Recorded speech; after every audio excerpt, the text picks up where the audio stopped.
మరి ఈ ఎడతెరిపి లేకుండా పడుతున్న వానలు గురించి మనం ఎలా అయితే మనం తెలుసుకుంటున్నామో న్యూస్ ఛానల్ ద్వారా, అలానే ఎడతెగని ప్రార్థన గురించి కూడా మనం ఈరోజు చదువుకుందాం.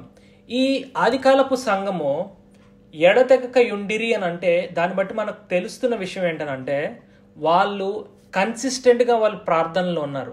ఎడతెగక వాళ్ళు ఏం చేస్తున్నారంటే ప్రార్థన చేస్తున్నట్టుగా మనం చూస్తున్నాం కదా.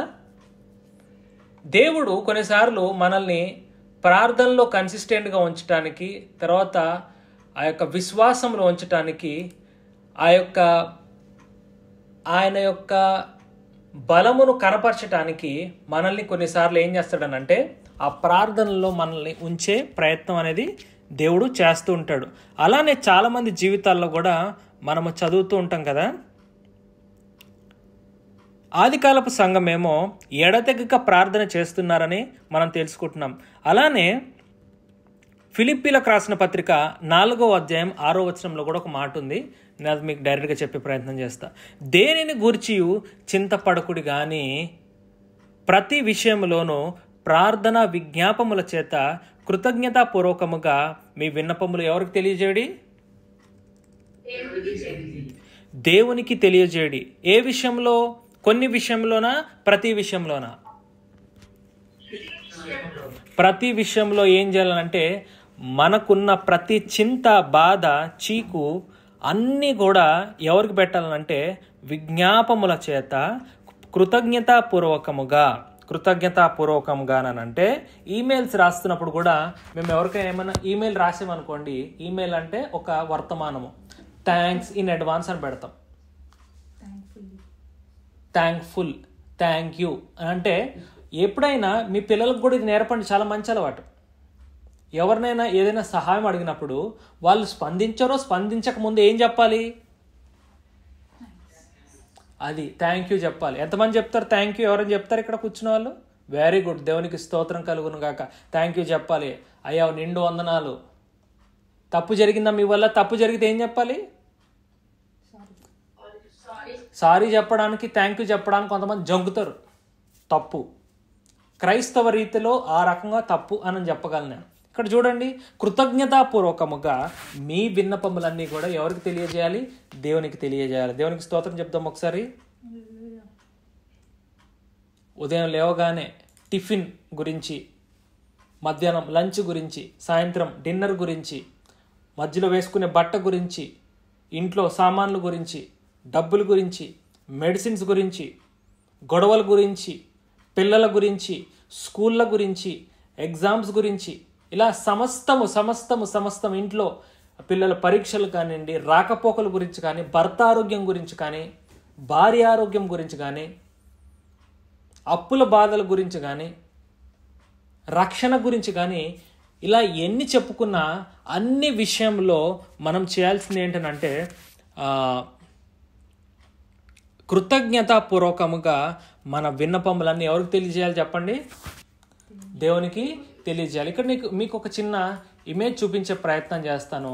ఆదికాలపు సంఘము ఏ రకంగా వాళ్ళు బలంగా ఉన్నారో నేను చదివి వినిపించిన మాట బట్టి కనుక చూస్తే, రొట్టె విరుచుట యందును ప్రార్థన చేయట యందును ఎడతెగక ఉండిరి. దేవునికి స్తోత్రం చెప్పండి ఒకసారి.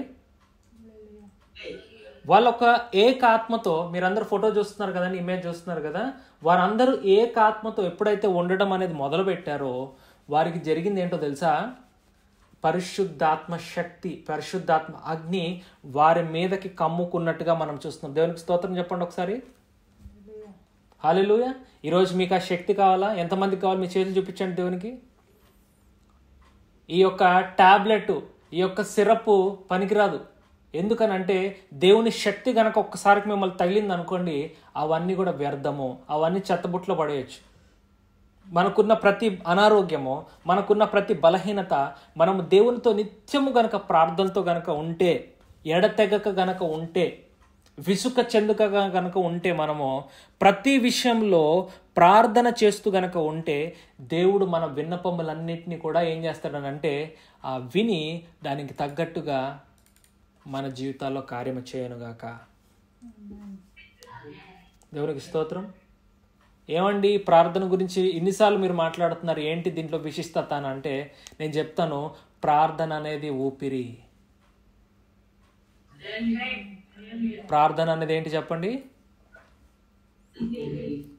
ఈ పాయింట్ రాసుకోవచ్చు. ప్రార్థన అనేది ఊపిరి అనేది చాలా ఇంపార్టెంట్ పాయింట్. ఊపిరి, ఒకసారి ఊపిరి గట్టిగా తీసుకోండి మీరు లోపలికి, ఒకసారి ఊపిరి బయటికి వదలండి, ఒకసారి మళ్ళీ తీసుకుందాం. ప్రార్థన అనండి, తీసుకున్న తర్వాత ప్రార్థన అనండి, వదిలిన తర్వాత ప్రార్థన అనండి, తీసుకున్న తర్వాత వదిలిన తర్వాత ప్రార్థన ప్రార్థన ప్రార్థన అని అంటే ఎలా అయితే వదులుతున్నామో, ఎలా అయితే తీసుకుంటున్నామో, ఎలా అయితే క్రమము ఊపిరి తీసుకుంటున్నామో అట్టి రీతిగానే క్రైస్తవుని యొక్క ప్రార్థన జీవితం ఉండాలి. స్తోత్రం చెప్దాం ఒకసారి. దేవునితో వాకీ టాకీగా ఉండాలి. దేవా నేను పలానా చోటుకు వచ్చాను, ఇంకోండి ఇక్కడ ఫోన్ ఉంది నా దగ్గర, పలానా చోటుకు వచ్చాను దేవా, బస్ స్టాప్ దగ్గరకు వచ్చాను, నాకు సహాయం చేయండి బస్సు రావడానికి. దేవాని పిల్లలు చేయొచ్చు ఇలాగా, దేవా నేను ఎగ్జామ్ రాస్తున్నాను, నాకేం చేయండి, మంచిగా జ్ఞాపక శక్తిని పుట్టించండి. డాక్టర్ దగ్గరికి వెళ్తున్నారు అనుకోండి, ఒకవేళ మీరు దేవా డాక్టర్ దగ్గరికి వెళ్తున్నా, ఈ ఫోన్ అంటే ఏంటి, దేనికి సూచన?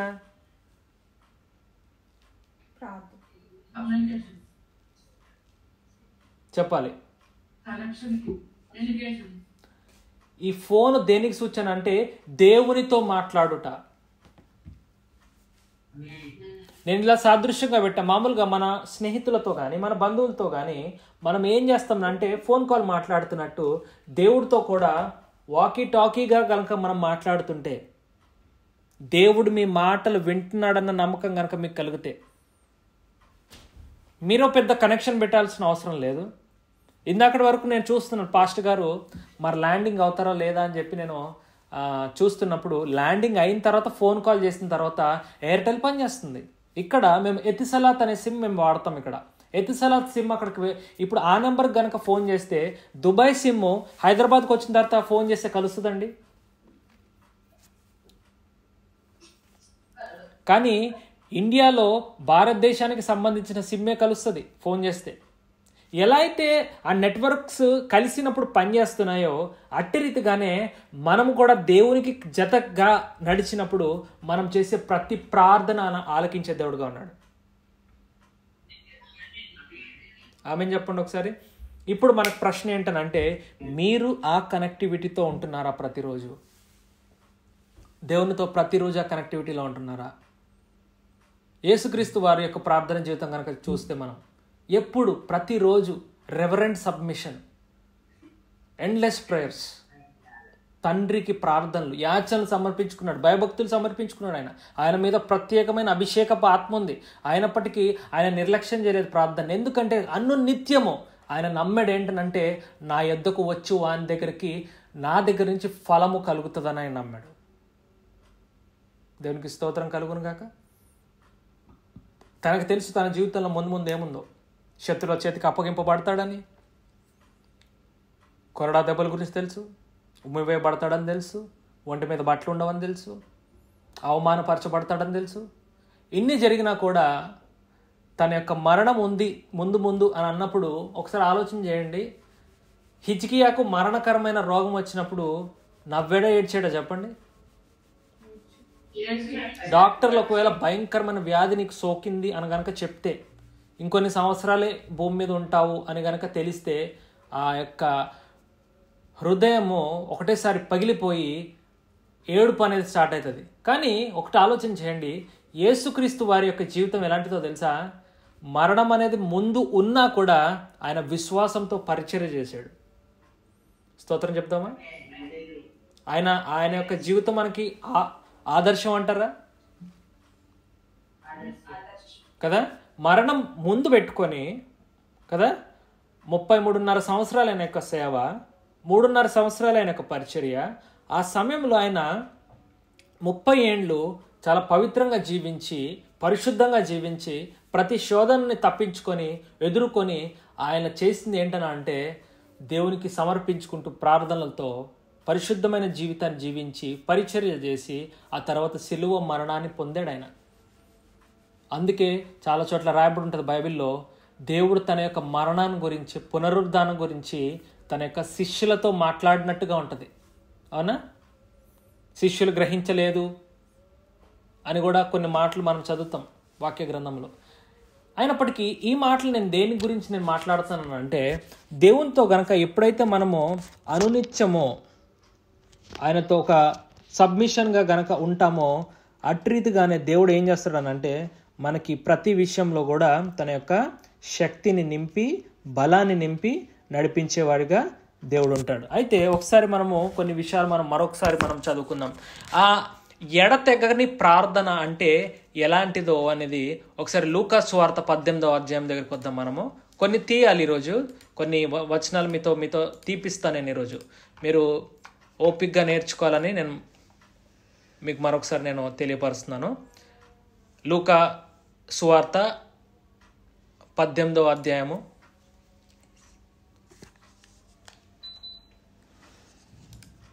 1 నుంచి 8 వచనాలు నేను చదివి వినిపిస్తాను. 1 నుంచి 8 వచనాలు. వారు విసుకక నిత్యము ప్రార్థన చేయచుండవలెననుటకు ఆయన వారితో ఈ ఉపమానము చెప్పాను. ప్రార్థన చేయడానికి కొంతమందికి ఏమొస్తుందండి? చెప్పాలి, అందరు చెప్పాలి. విసుగు. ఏం ప్రార్థన చేస్తాం ప్రతిరోజు? కొంతమందికి బద్ధకం, కొంతమందికి నీరసం, కొంతమందికి పని. నా మాటలు చాలా జాగ్రత్తగా వినాలి.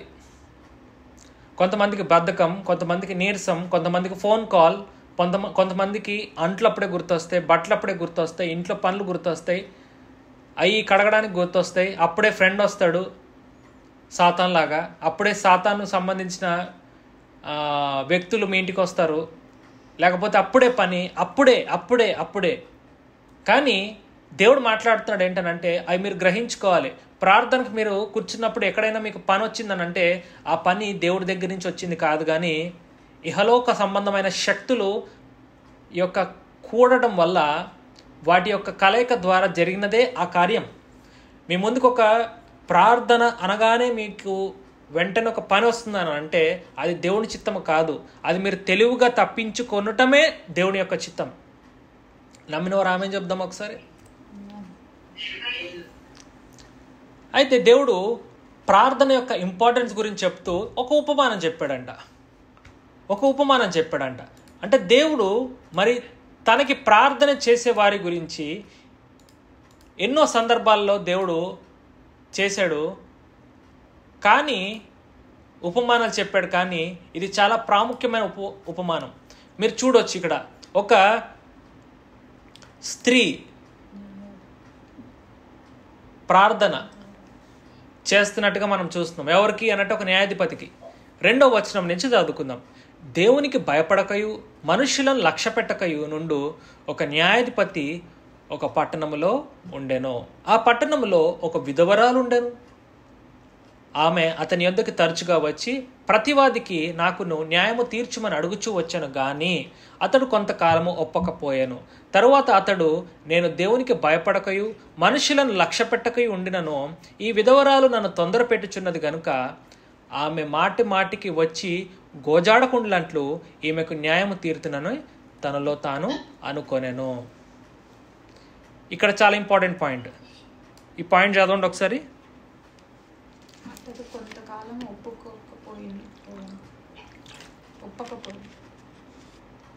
అతడు కొంతకాలము ఒప్పకపోయాను.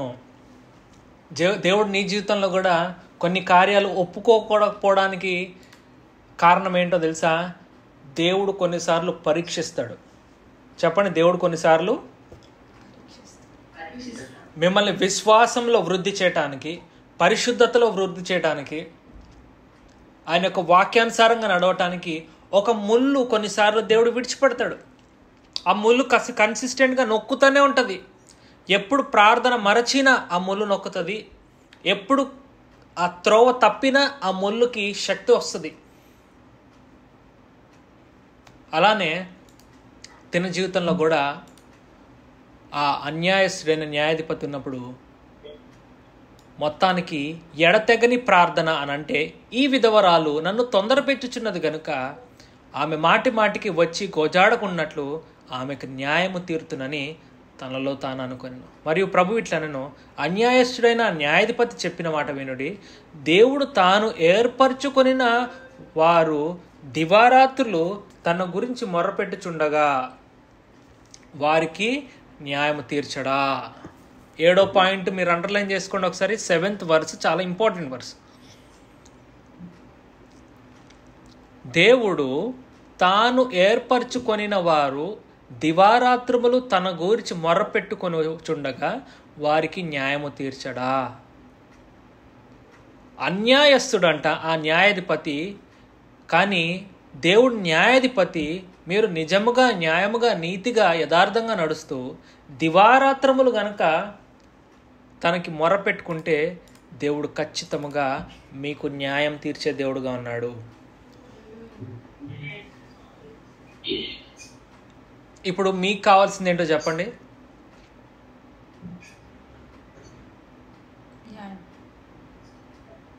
చెప్పాలి. ఇప్పుడు మీకు కావాల్సింది ఏంటి అని అంటే,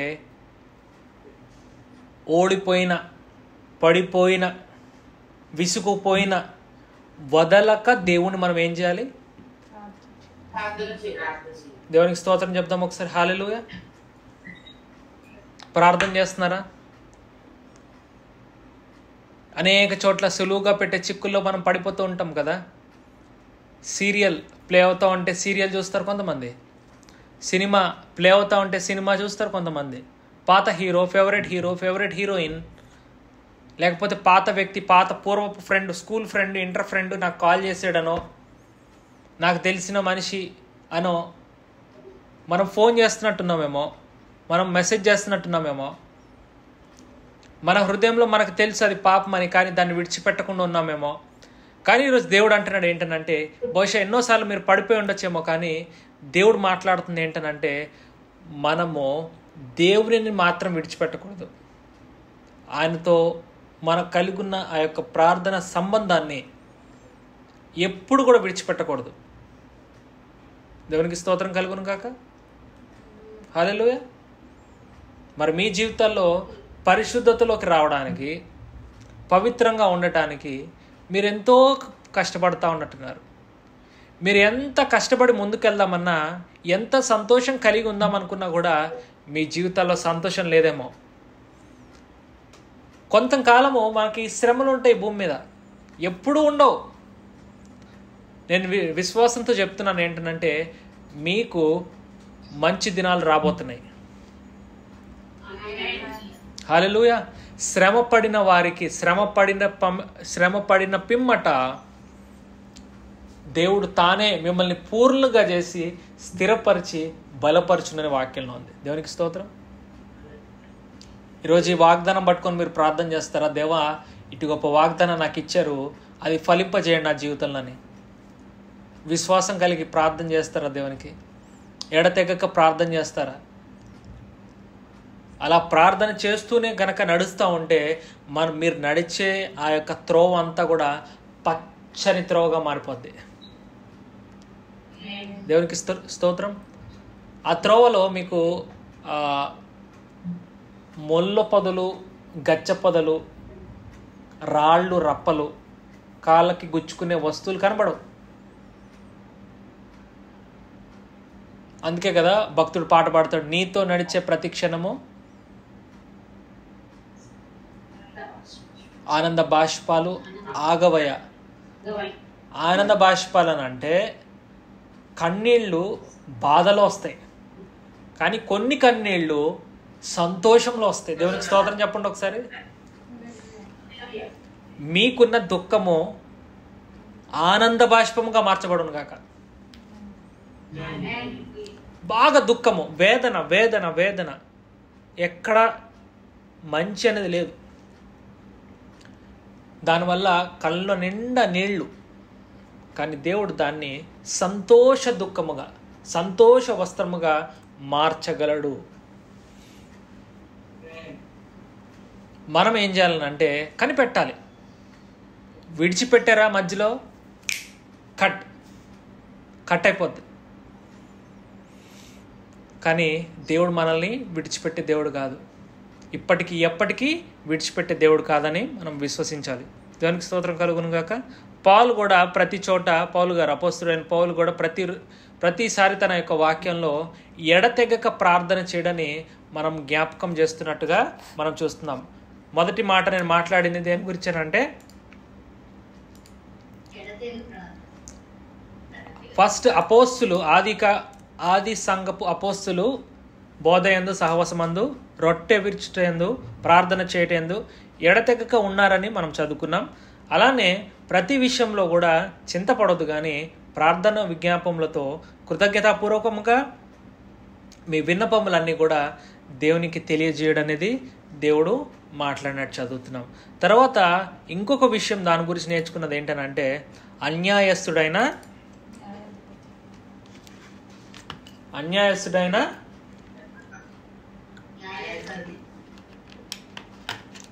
దేవుడు న్యాయాధిపతి. ఆయనే ఇలా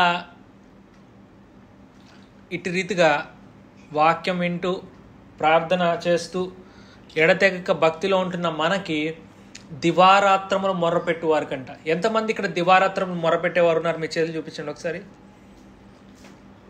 ఏమండి, మేము ఒకసారి కూడా ప్రార్థన చేయము. నేను చెప్తాను, మీరు రాసుకోండి, ఒక లెక్క రాసుకోండి. మీకు గుర్తుండకపోతే దయచేసి తప్పుగా అనుకోవద్దు, కానీ పచ్చబొట్టు వేయించుకున్నా తప్పులేదు ఈ విషయం. ఒక క్రైస్తవుడు సగటున ఎన్నిసార్లు ప్రార్థన చేయాలో తెలుసా? ఒక కుటుంబం ఎన్నిసార్లు ప్రార్థన చేయాలో తెలుసా? నేను ఎందుకు తెలిసి ఇంత తీవ్రమైన మాటలు మాట్లాడుతున్నా? పచ్చబొట్టు అని. పచ్చబొట్టు ఎవరు వేయించుకుంటారు? యవనస్తులో, లేకపోతే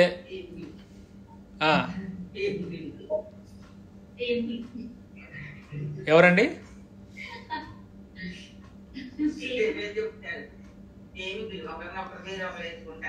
ఓకే. ఈ పచ్చబొట్టు గురించి నేను ఎందుకు మాట్లాడుతున్నానంటే, ఆ బొట్టు అనేది ఏదైతే వేస్తారో అది పోయేదండి? పోతుందా? జీవితాంతం పోదది. ఒక క్రిస్టియన్, ఒక క్రైస్తవుడు, ఒక దేవుని ఎరిగిన విశ్వాసి ఉదయము సాయంకాలము నిత్యము స్తుతితో, వాక్యముతో, ప్రార్థనతో గనక అరగంటో గంటో ఉదయము రాత్రి గనక చేస్తే, ఖచ్చితంగా చెప్తున్నాను, దేవుని యొక్క పరలోకపు శక్తులన్నీ వాళ్ళ ఇంటి మీద పనిచేస్తాయి. మీకు కావాలది మీరు చేయండి. బహుశా మీకు అలవాటు లేనట్టుందేమో. ప్రార్థన కాసేపు అలా లేచి, ఆ దేవా రాత్రికాలం అంతా సుఖనిద్ర మీకు ఇచ్చినందుకు నీకు స్తోత్రాలు, కొన్ని నిమిషాలు అలా పలికి కొన్ని మాటలు, ఓకే గాడ్ గుడ్ బై అని అంటాం కాదు. లేకపోతే కొన్ని అవసరతలు ఏమైనా ఉంటే అవి దాని ప్రకారం గురించి చేసి విడిచిపెడితే కాదు. అది కాదు ప్రార్థన అంటే. మీ గురించి చేయాలి. దేవా నా గురించి నేను ప్రార్థన చేసుకుంటున్నా, నేను వాక్యం చదివింది నాకు గుర్తుండాలి, నేను ప్రార్థన చేసే ఆత్మ నాకు కావాలి, వాక్యం నేను చదివే కృప నాకు దయచేయండి, నీ జీవార్థమైన సంగతులు నాకు నేర్పించు.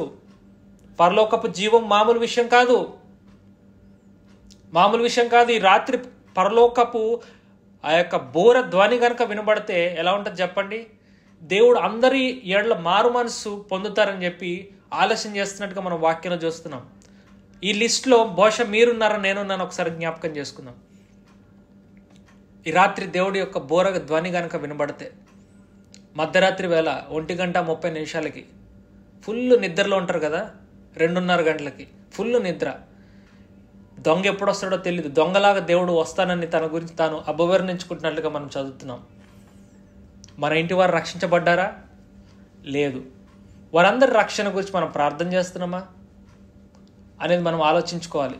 పరిశుద్ధతలో కానీ పట్టుదలతో కానీ కనుక మనం ఉంటే దేవుడు ఖచ్చితంగా మన యొక్క ప్రార్థనకి విని జవాబు ఇచ్చే దేవుడుగా ఉన్నాడనేది మనం ఎప్పుడు కూడా గుర్తుపెట్టుకోవాలి. తర్వాత యాకోబు కూడా మరి దేవునితో రాత్రంతా కూడా పోరాటం చేసినట్టుగా, తర్వాత తన యొక్క దేవుడి నుంచి ఆశీర్వాదం పొందినట్టుగా మనం చూస్తున్నాం. అదొక మాట ప్రార్థన గురించి.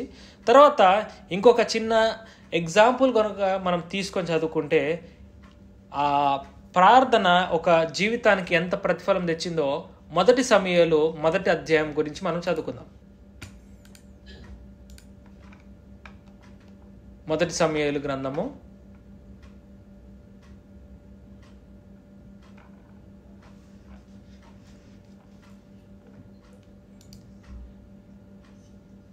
మొదటి అధ్యాయము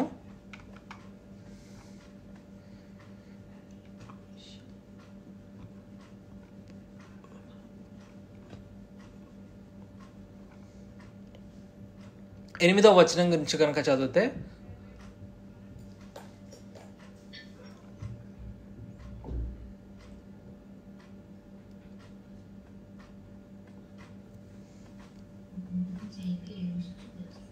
ఆమె పెనిమిటి అయిన ఎల్కానా హన్నాను అడుగుతున్నాడు ఇలాగా, నీవెందుకు ఏడుచుచున్నావు? నీవు భోజనము మానుట ఎలా? నీకు మనోవిచారం ఎందుకు కలిగినది? 10 మంది కుమారుల కంటే నేను విశేషమైన వాడిని కానా అని ఆమెతో చెప్పుచూ వచ్చాను. వారు షిలోహులో ఉన్న అన్నపానములు పుచ్చుకొనిన తర్వాత హన్న లేచి యాజకుడైన ఏలీ మందిర స్తంభము దగ్గర ఆసనము మీద కూర్చొని ఉండగా బహు దుఃఖాక్రాంతురాలై వచ్చి యెహోవా సన్నిధిని ప్రార్థన చేయుచు బహుగా ఏడ్చుచు. హన్నా ఏం చేస్తుందంట చెప్పండి?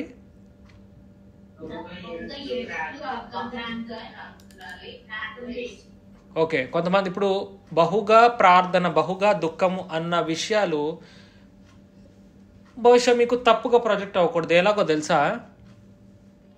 కొంతమందికి తలనొప్పి వచ్చి జండు బామ్ రాసుకొని ఇంకా వాళ్ళకు ఒక జ్వరంలాగా వచ్చేంత తీవ్ర స్థాయిలో కాదు ప్రార్థన. కానీ దేవుడికి కావాల్సింది ఏంటనంటే హృదయము కుమ్మరింపబడటము. మీరందరూ చెప్పండి. హృదయము కుమ్మరింపబడి ఎప్పుడైతే ప్రార్థన చేస్తారో ఒక వ్యక్తులు, దాని ద్వారా కలిగే యొక్క కన్నీళ్ళు గురించి రాయబడింది ఇక్కడ. లోక సంబంధమైన దుఃఖం ఉంటుంది కొన్నిసార్లు, అది చాలా అనారోగ్యాన్ని పాడుచేస్తుంది. వాళ్ళకే బీపీలు పెరుగుతాయి, వాళ్ళకే షుగర్లు పెరుగుతాయి, వాళ్ళకే లివర్ ప్రాబ్లమ్స్ వస్తాయి, వాళ్ళకే అరుగుదల తగ్గుతుంది.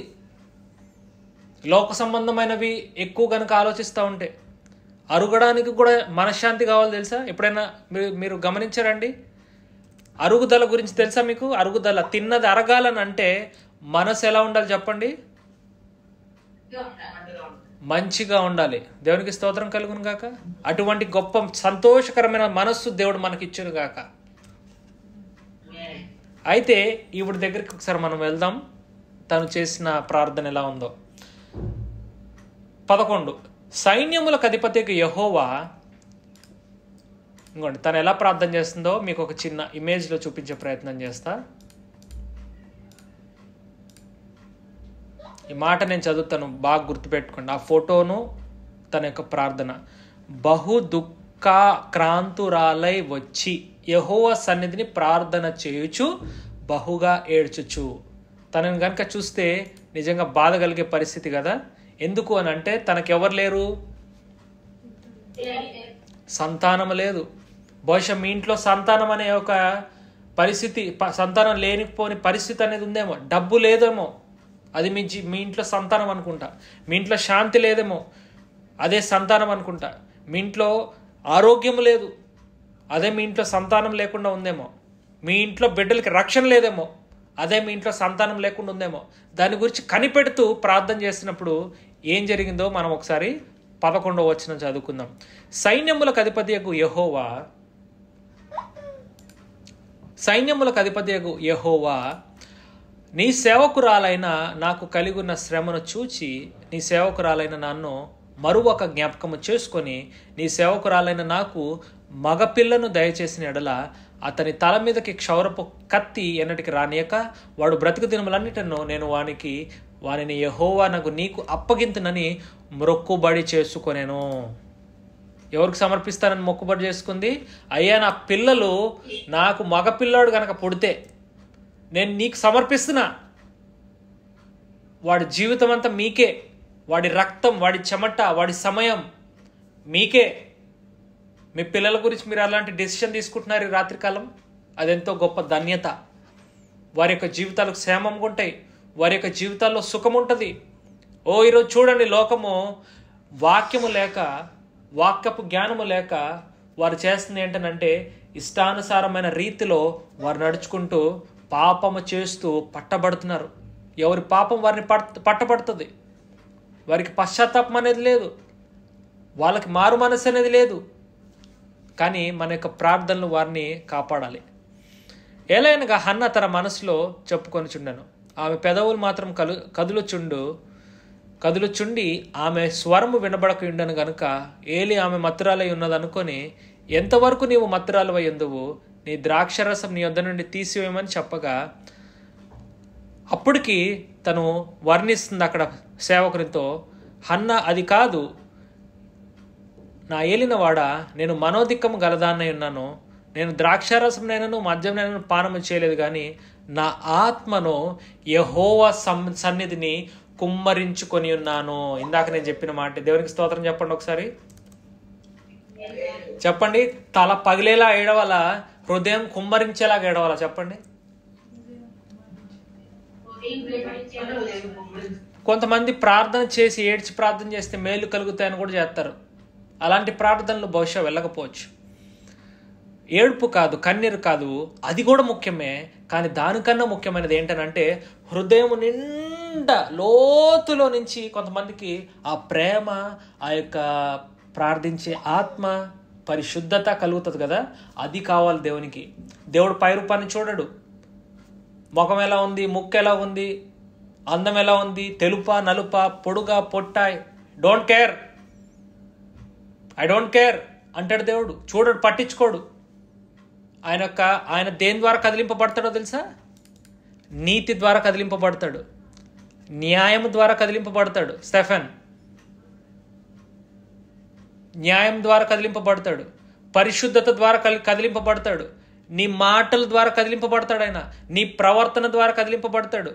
చిన్న పిల్లలు పోలి నడుచుకోవాలి తెలుసా మీరు? మోసపూరితమైన హృదయం ఉంటే పట్టించుకోడు దేవుడు, అబద్ధాలాడే మనసు ఉంటే పట్టించుకోడు, కోపోద్రేకంతో ఉంటే పట్టించుకోడు, అపవిత్రత అనేది కనుక ఉంటే పట్టించుకోడు. కానీ ఎంత శ్రమలోను అగ్ని లాంటి మహాగుండములోను నడిచిన విశ్వాసముతో నీతితో గనక నడిస్తే ఏం జరుగుతుందంటే వారి మీదకి యెహోవా దేవుని యొక్క కళ్ళు త్రిప్పబడతాయి వారి మీద. దేవునికి స్తోత్రం. ఇప్పుడు మనం ఆలోచించుకోవాల్సింది ఏంటంటే ఆ రీతిగా మనం జీవిస్తున్నామా? దావీదు నా హృదయానుసారుడు. దావీదు ఎవరు? నా హృదయానుసారుడు. ఎప్పుడైతే ఇలాగా తను కనిపెడుతూ ఏడుస్తూ ప్రార్థన చేస్తుందో అక్కడ తెలియకుండా ఒక అద్భుత కార్యము చూడండి. నా ఆత్మను యెహోవా సన్నిధిని కుమ్మరించుకొనిచున్నాను. 16 నీ సేవకురాలైన నన్ను పనికి మాలిన దానిగా ఎంచవద్దు. అత్యంతమైన కోప కారణమును బట్టి బహుగా నిట్టూర్పులు విడిచుచు నాలో నేను దీన్ని చెప్పుకొనుచుంటినా నేను. అంతటా ఏలి, నీవు క్షేమముగా వెళ్ళుము, ఇశ్రాయేలు దేవునితో నీవు చేసుకొనిన మనవి ఆయన దయచేయునుగాక అని ఆమెతో చెప్పాను. ఆమె అతనితో, నీ సేవకురాలైన నేను నీ దృష్టికి కృపనొందుదును గాక అనెను. తరువాత ఆ స్త్రీ తన దారిన వెళ్ళిపోయి భోజనం చేయి నాటి నుండి దుఃఖముఖిగా నుండుట మానెను. దేవునికి స్తోత్రం కలుగును గాక. ఎప్పుడైతే దేవుని దగ్గర కనిపెడుతూ ఉంటాడో దేవుడు ఏం చేస్తాడనంటే అది చూడండి, తన యొక్క కన్నీరు ముఖము ఆగిపోయిందంట. హల్లెలూయా. ఈ రాత్రి కాలము దేవుడు మాట్లాడుతున్నాడని విశ్వసించండి. ఏమనంటే మీ కన్నీరు కూడా ఆగిపోయే దినాలు త్వరలో ఉన్నాయి. హల్లెలూయా. మీరు ఏడ్చి ప్రార్థన చేస్తున్నట్టున్నారు, కన్నీరు గార్చి ప్రార్థన చేస్తున్నట్టున్నారు. కానీ దేవుడు మాట్లాడుతున్నాడు, ఎలా అయితే తన యొక్క భక్తురాలైన ఆ యొక్క హన్న ప్రార్థనలు దేవుడు ఏ రీతిగా అయితే విని ఆ యొక్క దుఃఖమును ఆపాడో అదే రీతిగా మీరు కనిపెట్టి ప్రార్థన చేయటం ద్వారా మీ యొక్క దుఃఖమును దేవుడు సమాప్తి చేయునుగాక. సమాప్తి అయిపోయిందా? అయిపోయింది. తర్వాత ఏం జరిగింది? అక్కడ కిందకి ఇంకా కనుక చదివితే, తరువాత వారు ఉదయమందు వేగిరమే లేచి యెహోవాకు మొక్కి తిరిగి రామాలోనికి తన ఇంటికి వచ్చిరి. అంతటా ఎల్కానా తన భార్యకు హన్నాను కూడెను, యెహోవా ఆమెను జ్ఞాపకము చేసుకొనెను. సో దేవుడు మనుష్యులు చేస్తున్న చర్యలు, ఇది పరిశుద్ధ గ్రంథము. భార్య భర్తల మధ్య ఏం జరిగిందో కూడా రాశారు ఇందులో. ఇది చాలామంది మాట్లాడడానికి ఇబ్బంది పడతారేమో, కానీ ఆ విషయాన్ని కూడా ఎవరు పరిశీలన చేశారని అంటే, యెహోవా ఆమెను జ్ఞాపకము చేసుకొనెను. నరుని ఆత్మ యెహోవా పెట్టిన దీపము. వెంటనే ఆయన దగ్గరికి ప్రార్థనలు వెళ్ళాయి కదా. ఇక్కడ ఒక ఫోటో ఉండదు, కానీ అది పొరపాటున అది పడిపోయింది. మనం చేసే ప్రార్థనలు దేవుని సన్నిధి దగ్గరికి వెళ్ళినప్పుడు దేవుడు ఎప్పుడైతే సమయం వస్తుందో ఆ సమయంలో అది తీర్చగలిగే దేవుడు ఆయన. హల్లెలూయా. ఆయన కేవలం ఏంటంటే కొన్నిసార్లు కనిపెడతాడు, అలా ఆ సమయం కోసం, సమయం వచ్చేంత వరకు కనిపెడతాడు ఆయన. యెహోవా ఆమెను జ్ఞాపకం చేసుకొనెను గనుక హన్నా గర్భము ధరించి దినములు నిండినప్పుడు ఆమె కుమారుని కని, నేను యెహోవాకు మ్రొక్కుకొని వీనిని అడిగి తిననుకొని వానికి సమూయేలు అనే పేరు పెట్టెను. చప్పట్లు కొట్టి దేవుని మహిమపడదాం ఒకసారి. హల్లెలూయా. సమూయేలు. హన్నా వాళ్ళే ప్రార్థించేదను. సమూయేలు చూచే వరకు నేను ప్రార్థన చేస్తాను. నీ జీవితంలో ఎడతెగక ప్రార్థన చేయి.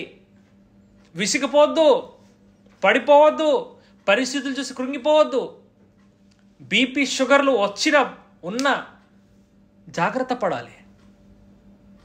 అవి పట్టించుకోవద్దని అంటే మొత్తానికి పట్టించుకోవద్దని కాదు, జాగ్రత్త పడదాం. ఫుడ్ విషయము, నూనె విషయము, నిద్ర విషయము జాగ్రత్త పడదాం. కానీ ప్రార్థనల యందు పట్టుదల కలిగి కనుక మనం ఉంటే, దేవుడు ఎలా అయితే ఒకరోజు చూపించాడో అలా మీ యొక్క హృదయాన్ని కుమ్మరించి ఎడతెగక కనుక ప్రార్థన చేస్తే ఆత్మతో నింపబడాలి. చూడండి, ఇప్పుడు మన మధ్యలో విద్యార్థిగా ఉన్నది ఎవరన్నా అంటే స్టెఫెన్కి బహుశా కొన్ని రోజుల్లో పరీక్షలు ఉండబోతున్నాయి అనుకోండి. స్టెఫెన్ ఏం చేయాలని అంటే, ఆ యవనస్తుడు ప్రార్థన చేసుకుంటూ వెళ్ళాలి. ప్రార్థన చేసుకుంటూ వెళ్తున్నప్పుడు ఏం నింపబడాలి మనసులో? చెప్పాలి. ధైర్యము. పిల్లలకి జ్ఞాపక శక్తి, చదివింది. పిల్లలకి పరీక్ష రాస్తున్న సమయంలో కలిగేది ఏంటంటే ధైర్యము ఉండదు, భయము కలుగుతుంది. తర్వాత చదివినవన్నీ ఏమైతే చెప్పండి, మర్చిపోయే పరిస్థితి ఉంటుంది. అవన్నీ జరగకుండా ఉండాలని అంటే ప్రార్థన ద్వారా ఆ ధైర్యము గల ఆత్మ నింపబడుతుంది. మనం ఒక్కసారి అలా ప్రార్థన చేయగానే తన యొక్క శక్తి మన మీద దింపబడి మనకి కావాల్సినటువంటి ఆ యొక్క పరిస్థితిని దేవుడు కలగజేసి దేవుడు ఏం చేస్తాడంటే అద్భుత కార్యాలు చేస్తాడు. దేవుడు మీకు ఎడతెగక ప్రార్థించే ఆత్మని ఇచ్చునుగాక. ఆమేన్. దేవుడి కొద్ది మాటలు దీవించునుగాక. ప్రార్థన చేసుకొని మనం తలలు వంచుకుందాం. పరిశుద్ధుడా, నీకు స్తోత్రము తండ్రి. ఈ యొక్క వాక్యం ద్వారా మా అందరితో మాట్లాడినందుకు నీకు వందనాలు. దేవనైనా తండ్రి, ఈ యొక్క ప్రార్థించే ఆత్మను మీరు మాకు దయచేయండి. నీ శక్తితో, నీ బలంతో, నీ జ్ఞానంతో నింపి నడిపించుకోండి. ఎడతెగక ప్రార్థన చేసే కృప మీరు మాకు దయచేయండి. అన్యాయస్తుడైన న్యాయాధిపతి ఏ రీతిగా అయితే తండ్రి తన యొక్క తండ్రి విజ్ఞాపనను విన్నాడు, అలాగే తండ్రి హన్నా ప్రార్థనలు మీరు ఎలా అయితే ఆలకించారో తండ్రి, మరి యాకోబు ఎలా అయితే ప్రార్థన చేసినప్పుడు మీరు విన్నారు, మరి అలాగే తండ్రి తండ్రి ప్రార్థన ఎడతెగక మీరు ఎలా చేసినప్పుడు తండ్రి దేవానైనా తండ్రి యొద్ద నుంచి సమాధానం పొందుకున్నారు. అట్టి గొప్ప సహాయం నీ ద్వారా మాకు కలుగునుగా కానీ ప్రార్థన చేస్తున్నాం నాయన. మా అందరికీ ప్రార్థన ఊపిరిగా మార్చబడునుగా కానీ ప్రార్థన చేస్తూ ఈ చిన్న ప్రార్థన మీరు ఆలకించమని యేసు నామములో వేడుకున్నాం తండ్రి.